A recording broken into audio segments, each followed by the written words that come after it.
नमस्कार। उम्मीद है आप लोग स्वस्थ और आनंद होंगे। हार के घाव सूखने में करीब साल भर लगे स्मृति ईरानी को, और आज वो हारने के करीब 355 दिन बाद, यानी करीब साल भर भी लगभग पूरे होने को है, आज वो फिर अमेठी पहुंची। कार्यक्रम था अहिल्याबाई होलकर के जन्म शताब्दी समारोह का, उसमें उन्होंने शिरकत की और उसके बाद और भी तमाम जगहों पर गई।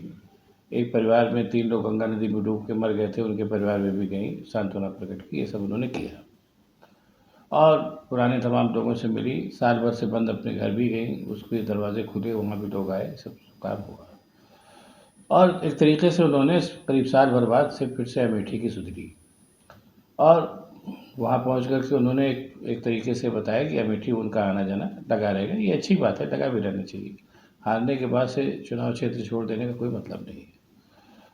हाँ, एक काम ज़रूर हुआ कि पिछली बार जब राहुल गांधी अमेठी पहुँचे तो भारतीय जनता युवा मोर्चा के कार्यकर्ताओं ने उनका बड़ा विरोध किया। वो विरोध स्मृति ईरानी का भी हो सकता है, इस आशंका से कांग्रेस के जो युवा अध्यक्ष थे उनको नज़रबंद कर दिया गया ताकि वो स्मृति ईरानी और उनके साथी स्मृति ईरानी का विरोध न कर पाए। ये तो भारतीय जनता पार्टी की पुरानी है कि उनको विरोध करना है, हमारा विरोध कोई नहीं करे। खैर, ये सब तो चलता रहता है। अब सवाल ये पैदा हो रहा है कि स्मृति ईरानी को साल भर बाद आखिरकार अमेठी की सुधि आई क्यों?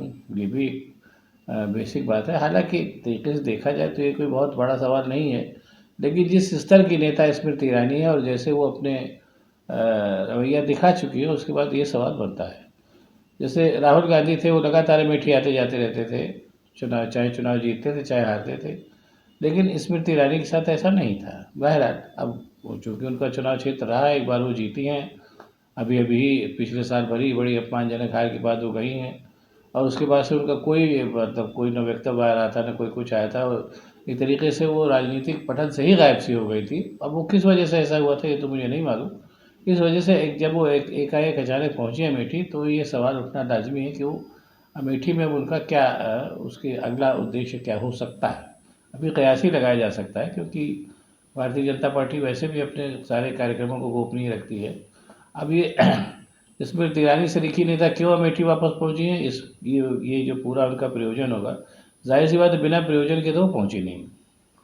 बिना प्रयोजन स्मृति ईरानी उसमें की ऐसी नेता है जो बिना प्रयोजन के कोई काम नहीं करती। ये कहना कि अमेठी के लोगों से उनको बड़ा प्यार है, तो ये सब तो खैर कहने की बातें हैं। कोई ना कोई प्रयोजन होगा जो धीरे धीरे सामने आएगा।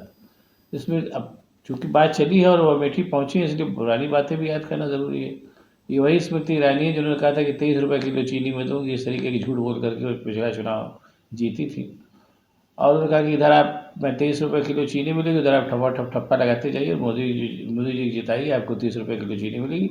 इस तरीके की और भी तमाम ऐसी बातें उन्होंने किए थे जिनको वो भी जानती थी कि पूरे नहीं होंगे, लेकिन एक चुनाव जीतना था, इसलिए भारतीय जनता पार्टी की डिक्शनरी में झूठ जो है जायज़ है। चुनाव जीतने के लिए कुछ भी किया जा सकता है, ऐसा उन्होंने किया। और उसके बाद से 5 साल में उन्होंने ऐसा काम किया कि लोगों की नाराज़गी उनसे बेहद बढ़ गई और उन 5 सालों में उनकी अहमन्यता और दम्भ इस कदर बढ़ा कि बस पूछिए मत, लोगों ने उसको देखा। और उसके अलावा एक चीज़ और, उन्होंने एक और धार पैनी की जिसके लिए वो राजनीति में जानी गई। वो धार वो थी कि राहुल गांधी को गालियाँ बकने का काम भारतीय जनता पार्टी ने उनको सौंपा था, स्मृति ईरानी को। वो काम उन्होंने बखूबी अंजाम दिया, एक से एक, मतलब समझ लीजिए कि घृणा से नतने फुदा करके उन्होंने राहुल गांधी को गालियाँ दी। गालियाँ मतलब अभद्र भाषा में तमाम बातें कहीं। आप लोगों को याद होगा जब वो भारत यात्रा पे निकले थे तो उन्होंने कहा कि वो विवेकानंद क्या क्या पाँव तो छू लेते, और बाद में पता चला कि विवेकानंद का पाँव छू करके ही आगे बढ़े थे। लेकिन खैर, स्मृति ईरानी को उनकी एक ख़ास बात है कि वो अभद्र भाषा बोलने में तो माहिर है ही, साथ ही साथ एक्सटेम्पोर झूठ बोलने में भी उनको महारत हासिल है। ये दोनों ही चीज़ें भारतीय जनता पार्टी के नेताओं के लिए आवश्यक मानी जाती है। जिन नेताओं को आगे बढ़ना है उनके अंदर ये 2-3 चीज़ें होनी चाहिए। एक तो अच्छी भाषण कला, जो स्मृति ईरानी में है, इसमें कोई शक नहीं। महिला वो चाहे जैसी हो, लेकिन भाषण अच्छा देती हैं, और उस भाषण में झूठ का पुट और क्रोध का पुट जो है वो मिला करके भाषण को अच्छा खासा बना देती है, तो जाके सुनने में लोगों को आनंद आता है। उसका नतीजा चाहे जो निकले, और एक तरीके से देखा जाए तो वो नतीजा उनके लिए मिश्रित रहा। उसी कला ने उनको सांसद भी बनाया और उसी कला ने उनको अपमानित होकर के संसद से बाहर भी पहुंचाया। लेकिन बहरहाल राजनीति में ये सब चलता रहता है। अब सवाल ये पैदा हो रहा है कि इस जंक्शन पर वो क्यों वापस अमेठी आई हैं, ये भी एक सोचने वाली बात है, क्योंकि जो उनकी अच्छे मतलब अच्छाइयाँ और बुराइयाँ दोनों ही हैं, ज़ाहिर सी बात है पार्टी उससे वाकिफ़ है। और उनकी जो अच्छाइयाँ हैं, अच्छी भाषण कला, एक्सटेम्पोर झूठ बोलना, ये सबसे पार्टी को एक ज़माने में बहुत फ़ायदा भी पहुँचा है। मुझे ऐसा लगता है कि उत्तर प्रदेश के चुनाव अब नज़दीक हैं और उत्तर प्रदेश के चुनावों में भारतीय जनता पार्टी का उत्तर प्रदेश में भट्टा बैठ चुका है, ये सब जानते हैं।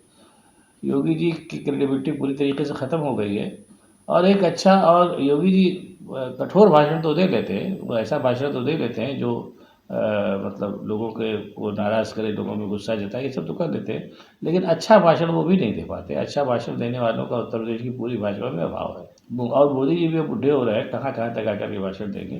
तो शायद इसलिए उत्तर प्रदेश का जो आने वाला चुनाव है उसके मद्देनज़र स्मृति ईरानी को फिर से सक्रिय किया जा रहा हो कि जो भाषण देने में जो नेताओं की कमी होगी, उस कमी को शायद स्मृति ईरानी उत्तर प्रदेश के चुनावी दौरों में पूरा करें। जैसे भाषण ऐसा भारतीय जनता पार्टी को लगता है कि जैसे भाषण उत्तर प्रदेश में अगला चुनाव जीतने के लिए ज़रूरी है, वैसा भाषण देने में स्मृति ईरानी निष्णात हैं, वैसे भाषण वो देंगी। और महिला होने के नाते जो आकर्षण है वो तो है ही। महिला नेत्री अगर और ज़बरदस्त भाषण देती है तो लोगों को अच्छा लगता है, उसका भी वो उपयोग करेंगे। तो उत्तर प्रदेश कि में भाजपा की जीत को सुनिश्चित करने के लिए शायद उनको फिर से सक्रिय किया जा रहा हो और इसीलिए उनका साल भर से वीरान पड़ा घर भी दोबारा आज आबाद हुआ। ये तो हुई एक मतलब ऐसा मैंने ऐसा भी हो सकता है।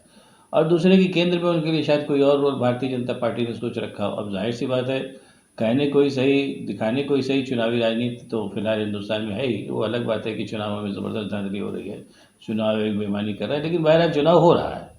चुनाव के बाद जो हो रहा है वो एक अलग बात है, लेकिन चुनाव हो रहा है। उससे चुनाव तो आगे की जो भी भूमिका होगी वो स्मृति ईरानी को चुनावों के माध्यम से ही पूरी करनी होगी। शायद इसलिए वो अमेठी आई हैं और अपना चुनाव क्षेत्र का उन्होंने फिर से जायज़ा लेना शुरू किया है।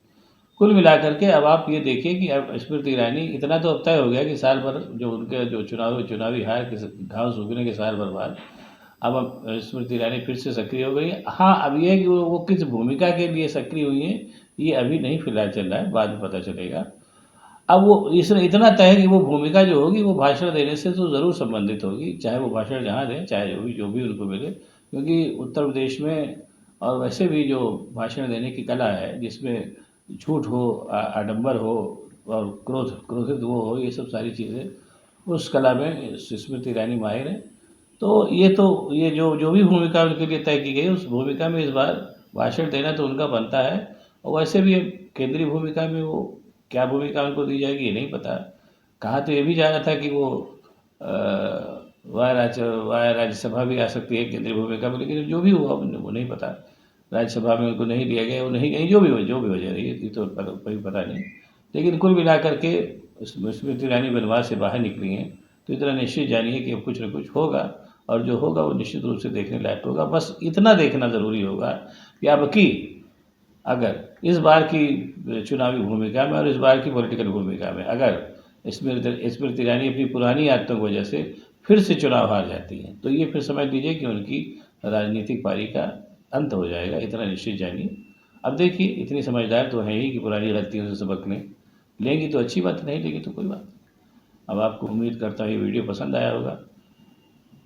इसको लाइक करिए, शेयर करिए, साथ ही साथ मेरे चैनल को सब्सक्राइब करिए ताकि मैं और भी ऐसी बातें आपको बताता रह सकूँ। बहुत बहुत धन्यवाद। नमस्कार।